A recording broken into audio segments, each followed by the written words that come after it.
Moi j'aime beaucoup voyager, j'ai eu la chance déjà de voyager beaucoup plus jeune. J'adore ça, découvrir de nouvelles choses, des nouvelles cultures, des nouvelles personnes. Donc c'était surtout ça à la base, parce que la formation j'aurais pu la faire en France, on a les mêmes en France. Mais le cadre, le Canada, ça fait rêver. Et je suis pas déçu, je suis vraiment content de l'avoir fait.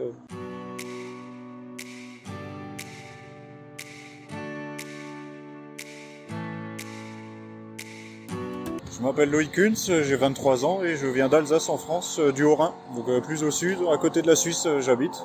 Je suis actuellement en DEP abattage manuel et débardage à la TUC. Alors à la base j'ai une formation en BTS technico-commercial que j'ai effectué en alternance dans une entreprise de fabrication de cuisine sur mesure. Donc là-bas j'ai fait beaucoup de menuiserie, d'installation de cuisine. Et puis ensuite j'ai travaillé en tant que paysagiste en Suisse notamment, et c'est là que j'ai découvert le métier, tout ce qui est élagage, travailler dehors. J'ai toujours été dans le manuel, j'ai toujours préféré tout ce qui est travaux manuels et ces choses comme ça. J'aime beaucoup être dehors, donc forcément ça a induit travailler le bois, travailler dehors, ce qui m'a mené à l'abattage manuel.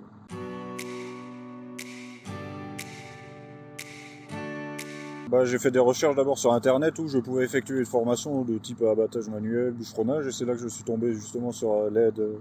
Et eux ils m'ont conseillé, ils suivent toutes les démarches, ils te disent quel papier tu as besoin, à quel moment. Alors tu as juste à les rentrer sur leur site et ensuite tu fais la démarche, t'attends. Forcément il y a des délais. Moi j'ai eu de la chance, ça allait très vite. Donc c'est ça, et au fur et à mesure ça avance. Tu fais au fur et à mesure des papiers. Au bout d'un moment il faut aller chercher ses empreintes. Donc là j'ai dû aller à Lyon pour prendre des empreintes et des choses comme ça. Mais j'ai été bien aiguillé.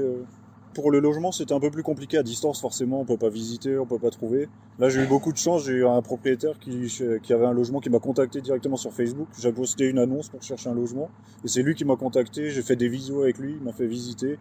J'ai eu énormément de chance pour trouver un bon logement.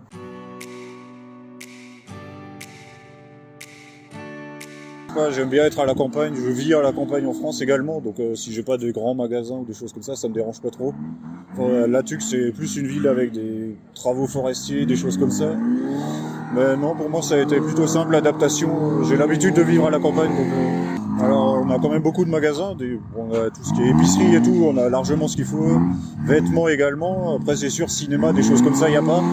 Donc c'est plus, on va se tourner vers des activités extérieures, motoneige par exemple en ce moment, de la chasse, des choses comme ça, aller pêcher.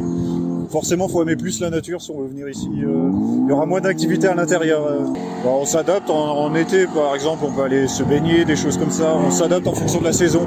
En hiver, on va faire, par exemple, plus du ski, des choses comme ça. On a une station de ski à la Tuc justement, où j'y travaille en ce moment. Donc là, on peut aller skier, il y a des activités de la motoneige, des choses comme ça. C'est ça, on s'adapte à la saison.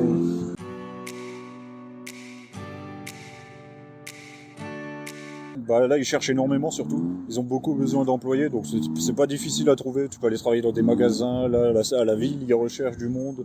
C'est très simple de trouver du travail et les conditions sont bonnes. Surtout à la ville, là, on est entre jeunes, nous, ils recrutent là pour la session de ski. Donc pour tout l'hiver, on travaille là-bas, on est entre jeunes, on est encadré, ça se passe très bien.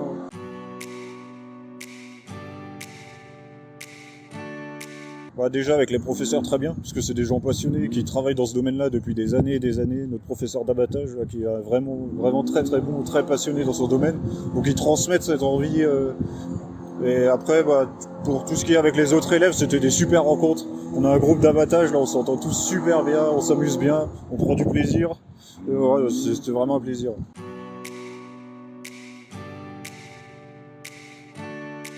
Là je finis la formation et après je compte visiter un peu le Québec, mais après je vais retourner en France. Je suis juste là pour un an.